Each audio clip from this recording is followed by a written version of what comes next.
Video. Okay, we are live. Hey guys, welcome. Shalom, everybody. I am in Grandview, Texas, in the home of a dear friend of mine, Ms. Anita Jones, the widow of Vendyl Jones, the famous leader of the Noahide Movement, founder of the Noahide Movement. And I am here with a whole bunch of different friends, which you can't really see. You know what? I'm going to, throw the camera around here a little bit. Say, everybody, say hello. Hello. There we go. Oh, it actually works. What do you know? Yeah. Trying to figure out how to do all this stuff here. Let's see if I'm messing this. Hey, you know something, you guys who are with me live here?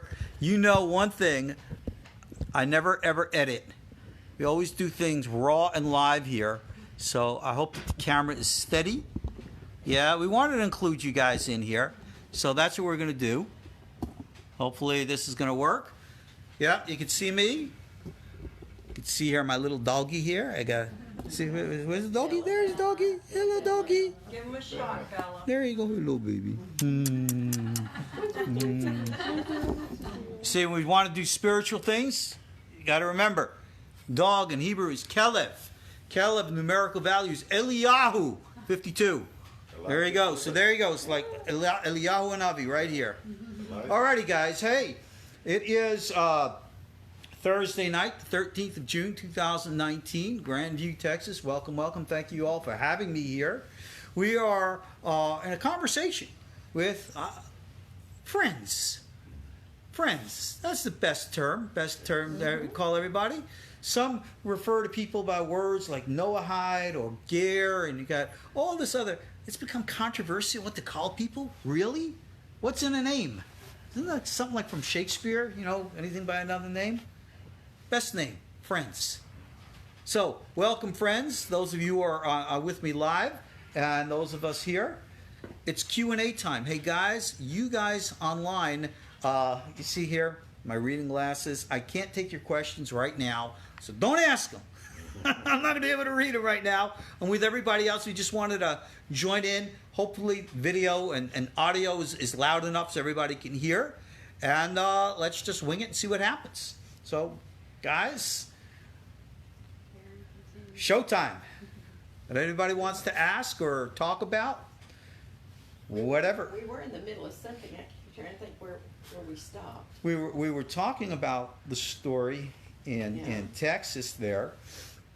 From the conference with Vendyl back in 2001. Yeah. Time flies when we're having fun. For those of you who don't know, I did a conference with Vendyl when he was alive. Gosh, how many years ago was that? Wow. 18. Yeah.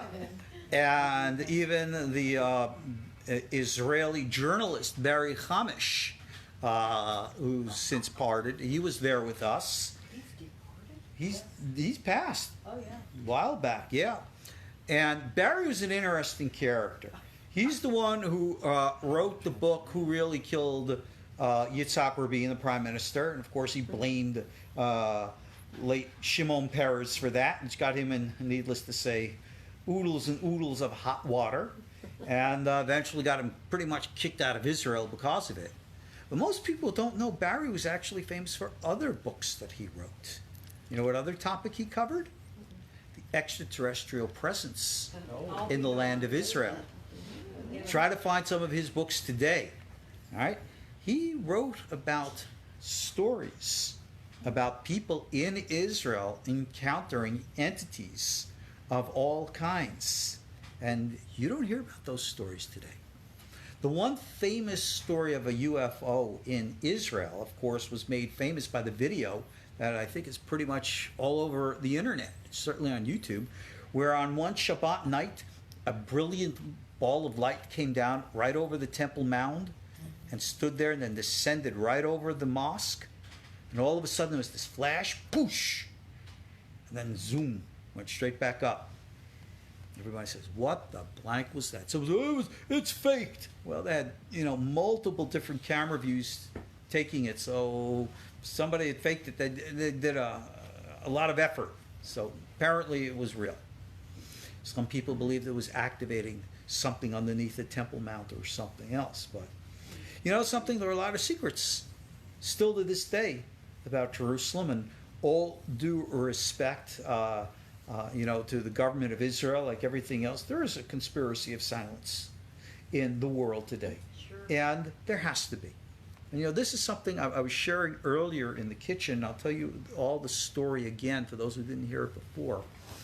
Many, many years ago, in the early 1980s when I lived in Israel, this was told to me directly by the individual who experienced it. It was an individual who was actually an American who had served in the United States military for many years, converted to Orthodox Judaism, moved to the Holy Land, lived in Jerusalem, and was working with the telephone company. And they were laying lines down, this is in the early 80s, and they were underneath this old city in Jerusalem, and they wanted to take some shortcuts, and they were digging through all these old places to lay their lines. And he told me that they had dug through a wall, which they knew they weren't supposed to. And all of a sudden, there was this brilliant light on the other side. And he says that he saw some individual who then said to him, "You don't belong here." And needless to say, terrified, ran the heck out of there. Reported it, I guess, to his supervisor, who then reported it to the military. How and what they interpreted it to be, who knows. But the next day, he said that they had like 10 meters of concrete completely blocking off wherever or whatever it was that they saw. What did he see? What was under the Temple Mount that he wasn't supposed to see? There are all kinds of strange stories like that. Now, I'm sure you've all heard of the famous cave of the Patriarchs in Hebron, Machpelah. According to legend, the Patriarchs, Abraham, Isaac, and Jacob, buried there. It's what the Bible teaches us. And according to our Torah teachings, Adam and Eve are buried there. There is even a later Kabbalistic tradition that says that Moses and Zipporah are buried there. So, why was Adam and Eve buried there? They claim that this cave is the entranceway to the Garden of Eden. Okay, the cave is hundreds of feet down below the surface. How many of you know anything about agriculture and gardening? Do you guys grow gardens in a cave? Isn't there something like, need for sunlight and photosynthesis and all the rest of that stuff? You don't really have prosperous gardens in caves now, do you? Mushrooms. So, huh? Mushrooms. Mushrooms, that's about it. Maybe you need some magic mushrooms in order to have a cave now. Where is this Garden of Eden access? Well, according to our traditions, the hollow earth theory is real, and that the Garden of Eden is literally directly below the Holy Land, and it's through the cave that there's some kind of, wormhole, vortex, something or other that would get you from up here to down there. And now I'll tell you a story that my Rebbe Meir Levi, alav shalom, he was my teacher in Kabbalah. He was the top student of the top Kabbalist in Jerusalem of the day, Rabbi Mordechai Sharabi. He told me the story that in the olden days, before the establishment of the State of Israel, that every now and then the Arabs would kidnap a Jew and torture him. How would they torture him? They would take him to the cave of Machpelah, tie a rope around him, and lower him down into the cave. And Rabbi Meir said that they would hear screams and yanking on the rope, and all of a sudden, nothing. Silence. The rope. No struggle on it, no nothing. They'd pull up the rope, and it was like, just cut. Have you ever heard anybody scream? No fraying of the rope to indicate that it was broken. It was just gone. What happened? Where did the individual go? Rabbi Meir told me that happened on a number of occasions. Strange stories in the Holy Land. What's down there underneath the cave of Machpelah? What's really underneath the Temple Mount? Was that little ball of light some kind of an activation device of some kind? That's what I've heard it described as. All kinds of weird, strange things going on in the Holy Land. But it goes to show us, and this is something we talk about in the ancient alien crowd all the time, is that there's a lot of real stuff going on. And I'll share with you something I'm going to be discussing at the Alien Con conference in Los Angeles next weekend. Many people today talk about what they want as disclosure. What are our governments, when are our governments going to finally tell us what's really going on? Yeah. And I'll tell you the answer, because I know the answer. Never. They ain't going to tell you nothing. But you will discover the answer. What is the big secret? Think about this. If we actually discovered from signals a civilization in outer space, I don't know, X amount of light years away, that would be exciting, wouldn't it? That'd be really cool. But tomorrow morning, you'd still have to get up and go to work. Still have to pay the bills, right? Still have to go through the everyday life. And it would be a big sensational story on the front page, just like every other story is for X amount of days, and then you go back to work, right? It's not like they're coming here to visit us anytime soon. So if we discovered them out there, what difference would it make? But what if that's not the case? What if they are not there, but they are here? What happens if they are here now? What happens if they've always been here? What happens instead of being extraterrestrial, they're what some have called ultra-terrestrial, from a parallel dimension as opposed to another world? There's a couple of things you can think about. For those of you who've ever read The Day After Roswell by Colonel Corso, which you could accept as a valid book about what really happened with Roswell. Yeah, they did recover a craft. They recovered entities. But there's one thing about the craft that's clear. It wasn't a interstellar craft. It wasn't a flying saucer from outer space. It was a local craft. Where did it come from? That's something nobody bothers to ask. Where did it come from? You will see a shift in many of the people who write about UFOs and aliens, Jacques Vallée amongst others, recognizing they're not from out there. They're from right here. They're from a parallel world, which our rabbis have been talking about forever. We've always known about parallel worlds and parallel dimensions. In the language of the Kabbalah, they call it a du-partsufim, dual face reality. Symbolized what the Bible says is the heavens and the earth, a multiple reality. And as we were talking earlier in the kitchen, we were talking about the soul. I was asked the question, is all the soul in the body? And I said, let's rephrase your question. How much of the mind is conscious? I said, do you understand the connection? Your soul is your mind is your soul. We all know that we have an unconscious. How much of our entire mind is part of the consciousness? Probably a small percentage. Well, where's the rest of that mind? In our traditions, we believe it is existing right now in a parallel world, existing in a parallel reality. Maybe that part of us, we call it the unconscious. Jungian psychology, they call it the higher self. Right now is talking to you or to me and putting words in our mouths or thoughts in our minds or feelings in our hearts.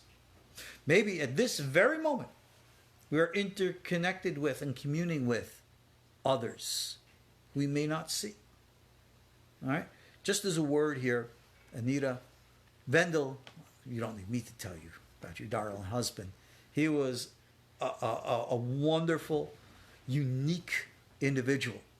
His body is past. His body is gone. His mind, his soul, it's as alive now as it ever was. You could sense his presence in this room right now.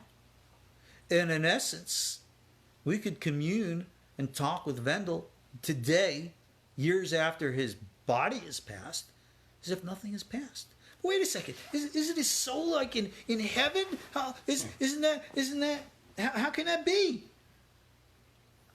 What is all this heaven talk? What is all this hell talk? These are the mythologies of religion that religion has created to try to rigidize us into a political pattern. No, the mind is the soul is the mind. And at this point, you know something I want to address, especially to you guys here. Racism in all forms must be condemned. There has been a myth that I find very, very objectionable. And I know I'm going to tick off a lot of you guys out there on the internet and many of my peers, and I don't care. There is a myth of something called the Jewish soul. Didn't you know that the Jew is better than the Gentile? They got a Jewish soul. They're closer to God. They're chosen. Okay, the Bible does say the Jew is chosen. That's right. Where show me where it says that the Jew is closer to God, better than the non-Jew, smarter than the non-Jew, better looking than the non-Jew, right? Maybe they're wealthier, right? Where does any of that say? Understand what the message and meaning of being chosen is. Chosen means that you get to do the dirty work, right? I'm going to choose you to clean the kitchen. Gee, thanks a lot. I'm honored. I'm so much better than you that I get to clean the kitchen. All right? I'm so much smarter because I get to clean the garbage off the floor. Gee, thanks. When God chose Israel, He didn't make them any better. Yeah, I made you my treasured people. But look at what that means. And they should. What does a priest do? He serves. He doesn't sit on the throne and have others serve him. He gets down on his hands and knees and gets dirty. Look at the priests in the temple. They were filthy, they were bloody, they were messy, they worked their fingers to the bone. That's what a priest does. You want to serve God? You want to serve each other. Voila, now you're a priest. Now you're a member of the chosen nation. Mazel tov. Now, let's talk about this for a bit, because I think this is important. Racism and prejudice has gone on forever and ever. We all know that. Jews have been attacked for their religious beliefs since biblical times. And do you think that Jewish people are in any ways different or immune from attack than anyone else? No. When people are attacking the Jews and say, God no longer loves you, and this about this and this about that, how do you think the Jewish people responded? They responded with equal and opposite prejudice. It does exist. And needless to say, if we ever really want to build the bridges like we need to do as human beings, we got to, call the shots like they are. We got to tell the truth and put an end to this garbage. All right? Are the Jews the chosen people? That's what the Bible says. I didn't say it. The Bible says. That just means that we have an obligation and a responsibility to work harder. All the commandments that we follow today are a means to an end. Maimonides, who in my opinion is probably the greatest and closest to a prophetic mind in our epoch, made it very clear. What is the purpose of all the commandments of the Torah?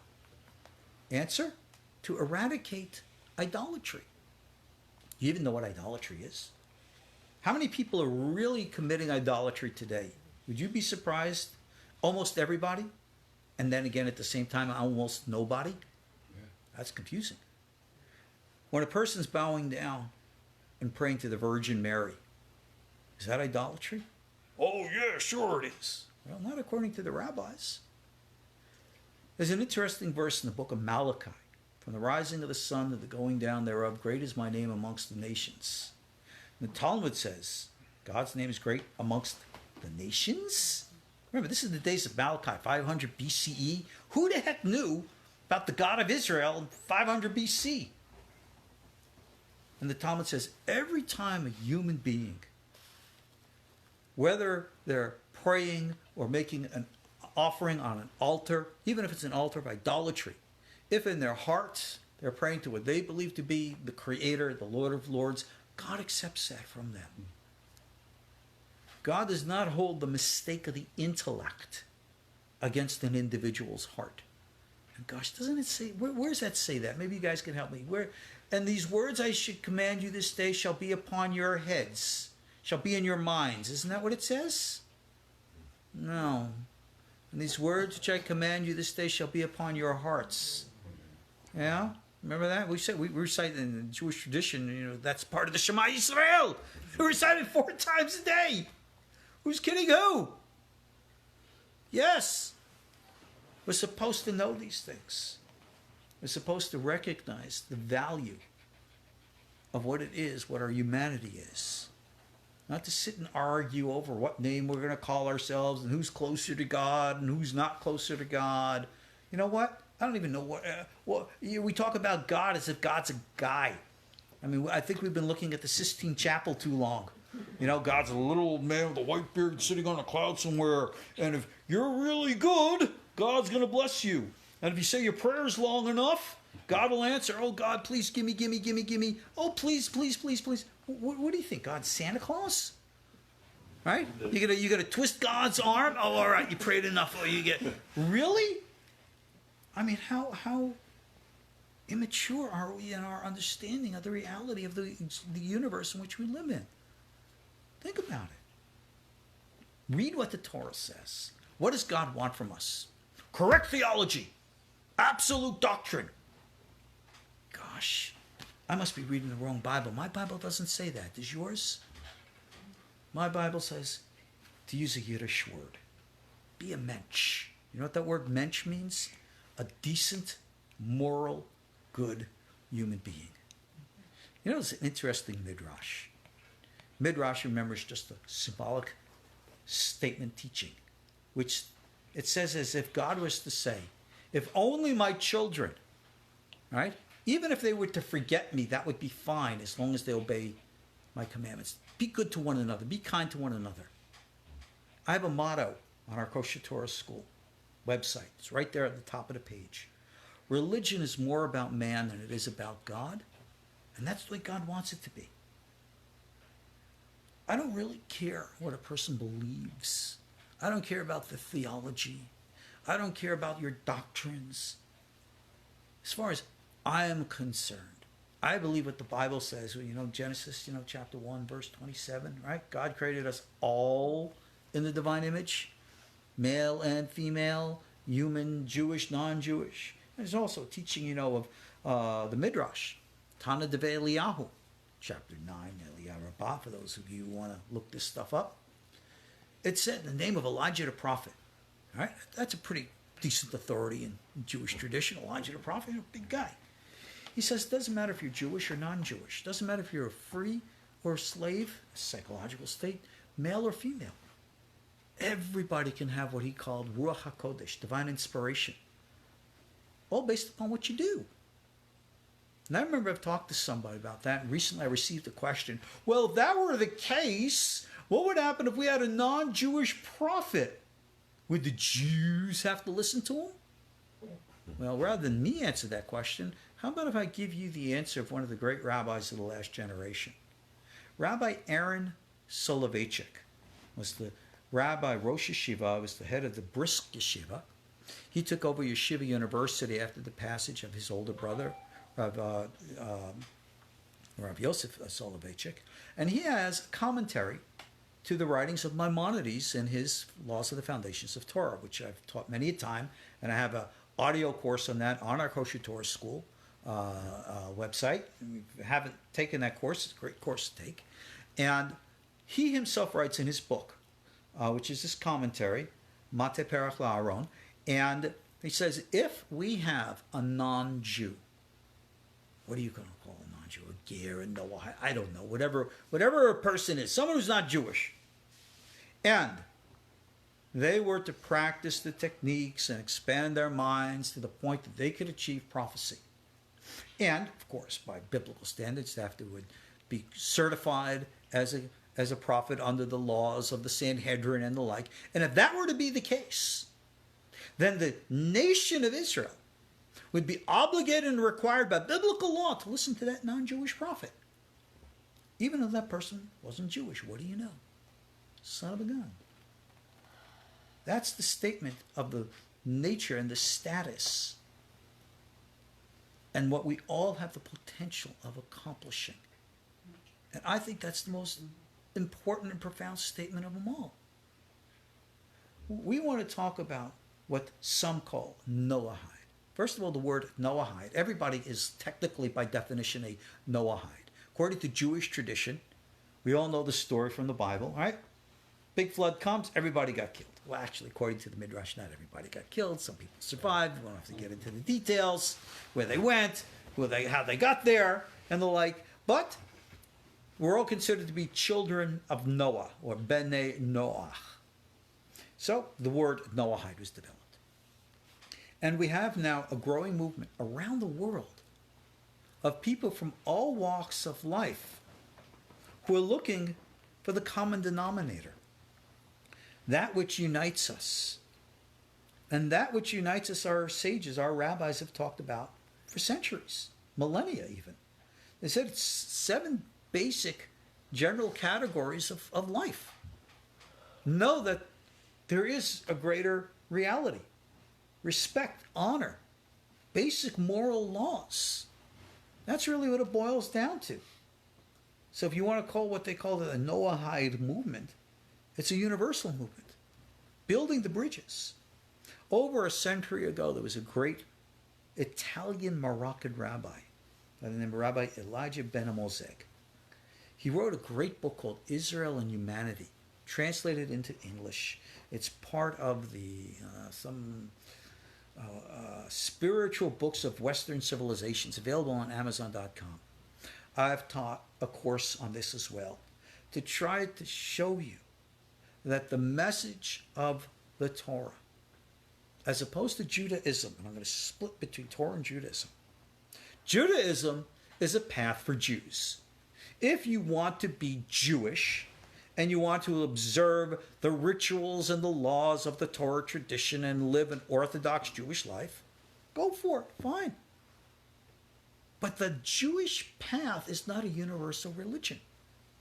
The Jewish path is for Jewish people. If you're Jewish, be Jewish. But there is a universal path. And that is what we call the universal Torah, the common denominator which unites all human beings. And if we want to talk about a messianic age to come, that's what the message has to be. In our traditions, we call that the Torah of Mashiach. It's actually based upon the concept of the original New Covenant that's discussed in the book of Jeremiah. Remember Jeremiah? It says there's going to be a new covenant. What is it? That everyone's going to know the truth. We rabbis are going to be out of a job. Finally, thank God. Get some other jobs that pays better than the rabbi pays, I'll tell you that. But anyway, everybody will know the truth. Well, it means everybody's going to be Jewish. No, I don't think so. Everybody's going to know the truth. It's going to transcend all of our religions. It's going to get down to the basic common denominator like it was in the beginning. We're going to get back to where it was. And that's the great message, and that's the great secret. Now, I'll throw in a little curveball here. We were talking earlier, if you remember, about disclosure in the UFO situation. Many of my peers on the program Ancient Aliens always are getting tidbits from here and there from the government about secret discoveries, right? Ancient civilizations, civilizations, things they find in the Antarctic, things they find in all these different places. And they're all excited about it, ooh and all. And I'm sorry I don't share their excitement, because it's something we've always known. Recently, they just came out with the new Godzilla movie. I don't know if many of you were in the Godzilla. I've always been a Godzilla fan since I was a kid. Godzilla, the way that that Godzilla is portrayed in the films is actually the description in the book of Job of the Leviathan. Is there a real, if the Leviathan is to be understood literally as opposed to metaphorically in later literature, maybe there is a real Godzilla. Who the heck knows? But this recent Godzilla movie, I'm a Godzilla connoisseur here, so I know I can talk about this. All of a sudden, this recent Godzilla movie, they started to mention Inner Earth, the hollow Earth. And they show this one submarine which goes and discovers an entire ancient civilization buried under the water. And I said, they're putting in symbols there. They're putting in truths there. Because we have always taught, ancient Midrash teaches, what was God doing before he created the universe? The rabbi said, he's creating and destroying other universes. In the Kabbalistic tradition, this is elaborated on in great detail. And just a word about Kabbalah. The Zoharic traditions, for the record, are a lovely, beautiful expression of metaphysical, mystical ideas which can fill you with awe and wonder. But to be historically honest and accurate, no one should ever consider these to be in any which way historically connected to the 2nd century Rabbi Shimon Bar Yochai. They're not. For those who actually study the Zohar, okay, you will draw a conclusion upon knowledgeable understanding, which the secular scholars have. Secular scholars have come and studied the Zohar and said, a lot of these ideas are curiously similar to the ideas of certain later metaphysical philosophers called the Neoplatonists. I remember when I first became aware of those ideas expressed by, professors like Gershom Scholem and the like. I said, no, how dare they accuse the sacred Zohar of having any connection with these unclean sources? So I said, I'm going to prove them wrong. So I went and I got all these books on the Neoplatonist philosophers, Pliny, Plotinus, and the like, and I started to read them. And I wanted to see if there was any connection between them and the Zohar. I think they call it walking away like a dog with his tail between the legs. I had to draw the conclusion that secular scholars are right. Yeah, I could see the connection. I see the similarities. And you could say, well, maybe they learned from Shimon Bar Yochai. Well, maybe not. Yeah, I hold the Zohar in the highest esteem, just like many and all the rabbis always have. But at the same time, we have to put it into its proper place. It is medieval philosophy of a metaphysical nature, which tells an elaborate and a beautiful story. And if you understand and recognize and respect it as the story that it is, then you'll gain the value of what it was meant to be. But don't turn it into something that it's not. Centuries later, along came Rabbi Chaim Vital, and before him the Ari, and wrote the corpus, the body of what we have today is the Lurianic Kabbalah. People read all this about worlds and Sephirot and Adamic civilization, all this stuff, and it boggles their mind because you're trying to take metaphor and interpret it literally. How horrible is that? The entire Lurianic system of Kabbalah has nothing to do with metaphysics about what's out there. It's all psychological about the world's inside. And no one more than the founder of the Hasidic movement, Rabbi Yisrael ben Eliezer, famous Baal Shem Tov, he understood that right and well. And that's the way I teach here at our KosherTorah school. For me, the Lurianic Kabbalah is psychology. Now don't say, well, it comes from Elijah the prophet and it's talking about what's out there in metaphysical land. Something, I don't know what's out there. My flying saucer, I've ran out of, my ion drive or whatever. I ran out of, what are they? The Star Trek, what does it run on? I forgot. The crystals or whatever. Crystal. Huh? Dilithium. I ran out of my dilithium crystals, and I can't replace them for another 300 years. So I'm stuck. Yeah. Oh, Trek, you should know that next week at Alien Con, William Shatner, Captain Kirk himself is going to be there. So hopefully I'll be able to get a picture with William Shatner. That would be nice. And another thing, we're actually, I hope I'm allowed to announce this. Prometheus, who makes the Ancient Aliens, is now coming up with another show to be following up after Ancient Aliens. I know I'm going to botch this up. I have a mental block on this somehow. I think it's called The Unexplained or The Unexpected, something like that. Unexplained? Unexplained. My wife knows better than me. And it's being hosted by none less than William Shatner. So I've been told that I am going to be a guest on that show as well. So yippee-ki-yay. Whatever it's worth. We talked about all kinds of fun stuff over the interviews for that show. But again, Can't stop watching. I mean, you know, when we really want to understand what's happening in the world, stop looking out there. The answers aren't out there. The answers are inside. And this is the message that I wanted to get back to. We want to talk about disclosure. Now, our governments know all too well, right, what's really out there. Oh, I'm tempted to tell you all a story. Go ahead. All right. This story, I'm gonna introduce this as a caveat, okay? This story never happened. Okay. It's make-believe, okay? But this is what I heard, and you take it for whatever it's worth, okay? Now, I'll tell you half a story and not half a story. Get close. No. It's the first time I'm going public with this. Years and years ago, I heard a story that a certain rabbi was contacted by the Pentagon and was shown some photos and asked if they could be identified.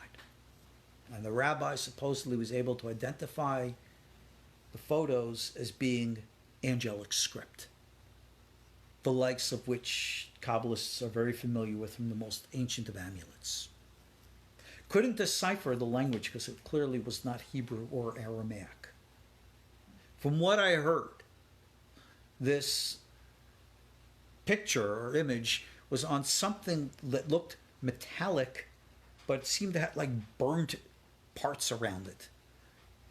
And from what this rabbi told to me, he got the impression that it looked like it was something like possibly a downed ship, and that these were the etchings on it, and they asked the rabbi to identify it. And what the rabbi told me, he gave a warning. He says, please God, tell me you didn't shoot down a ship that's represented by these symbols, because if you did, you just started an intergalactic war that you cannot win. And he was like really freaked out about it. And supposedly he said that the government said they'd be in touch with him if they ever needed him, and he never heard from them again. But you got to remember this. If we're talking about extraterrestrial or interdimensional beings, the Bible talks about them all along. Our prophetic traditions teach us how to expand mind, to go into these other dimensions in which we interact and talk with them all the time. This is not something unique to our prophetic traditions. In the Eastern Oriental traditions, people have been doing that forever. And for the record, it's not idolatry, it's not evil, it's not satanic, or any of this other. No, what are you talking about? It's psychology. Since when is going into your mind something evil? Just to digress for a moment. There are those of my peers who, unfortunately, I have to confess, are a little racist, if not more than a little.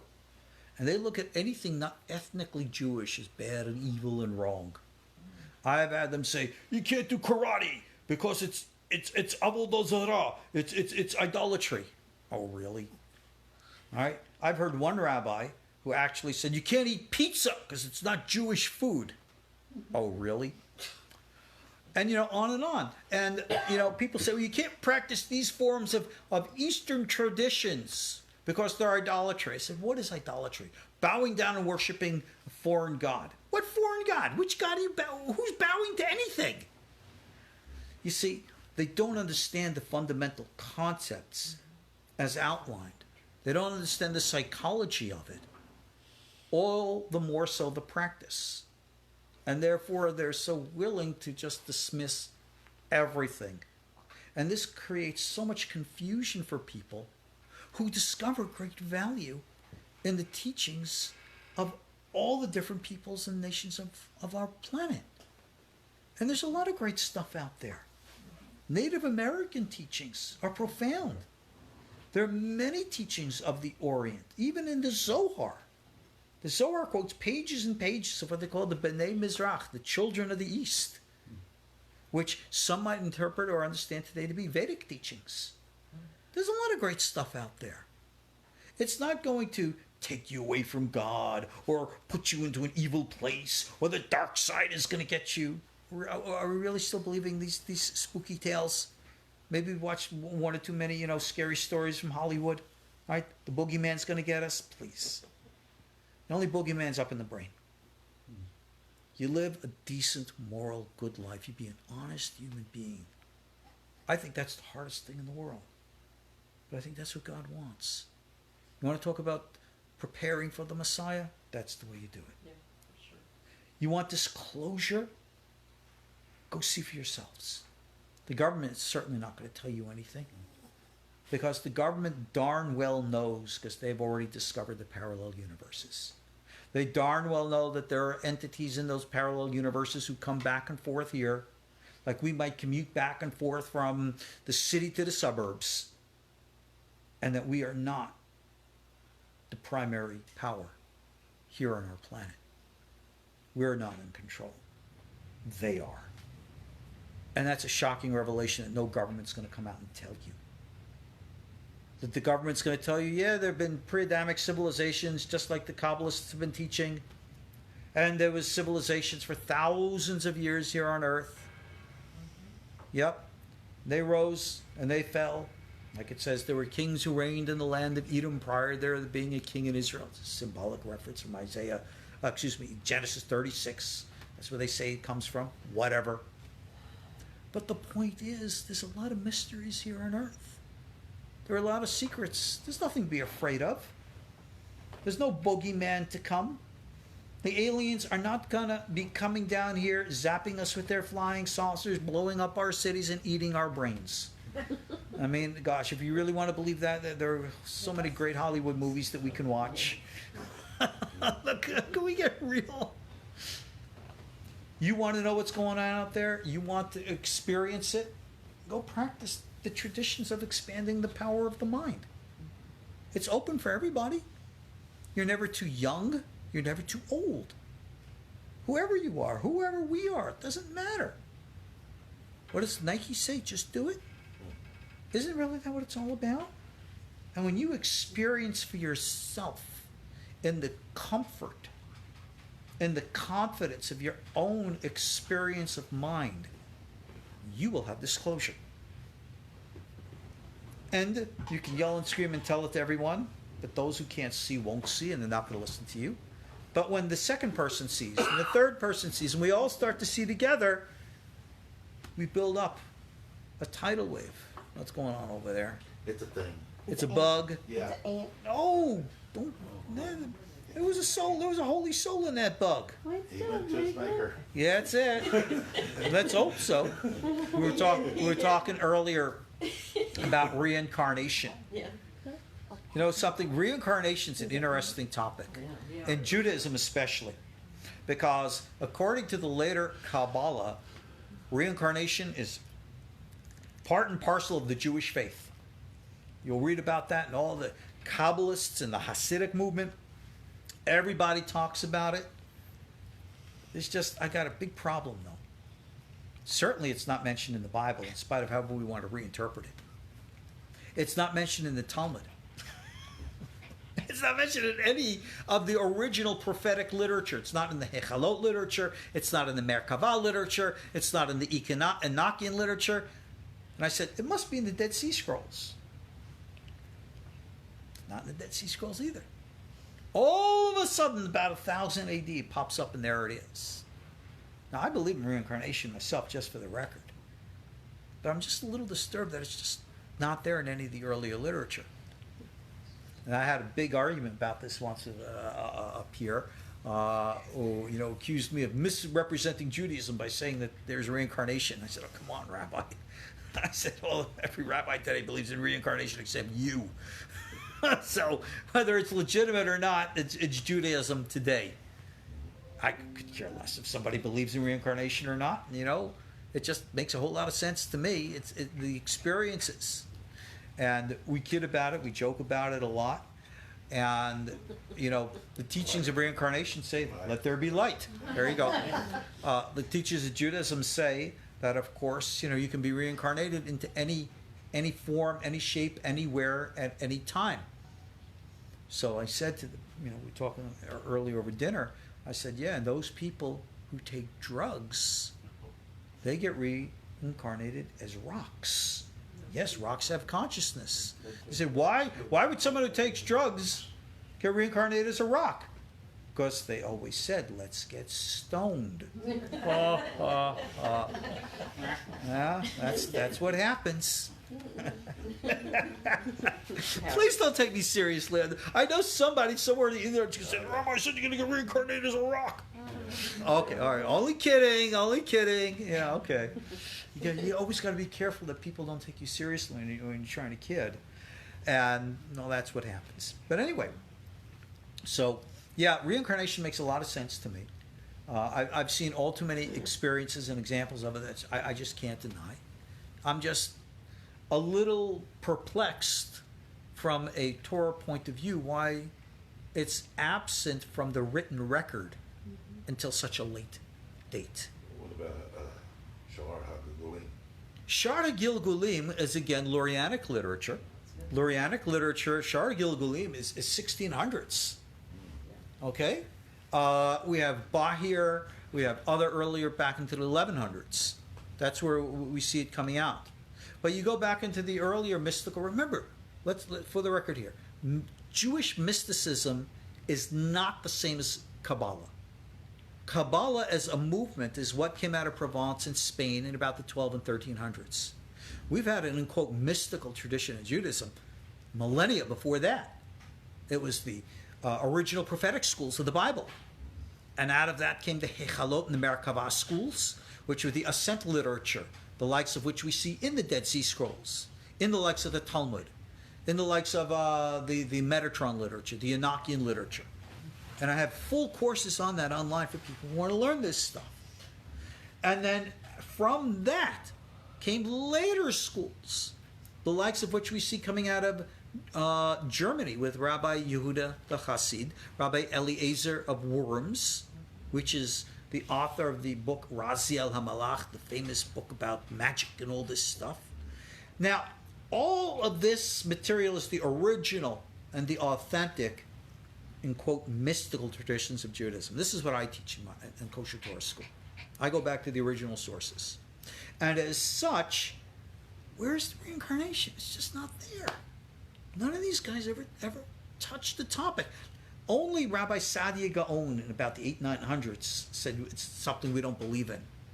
But other than that, and one or two others, you just don't hear about it anywhere. And I just find that absence very curious. Now, many of my peers will say, well, the rabbis were concealing things. You know something? That's possible. That's true.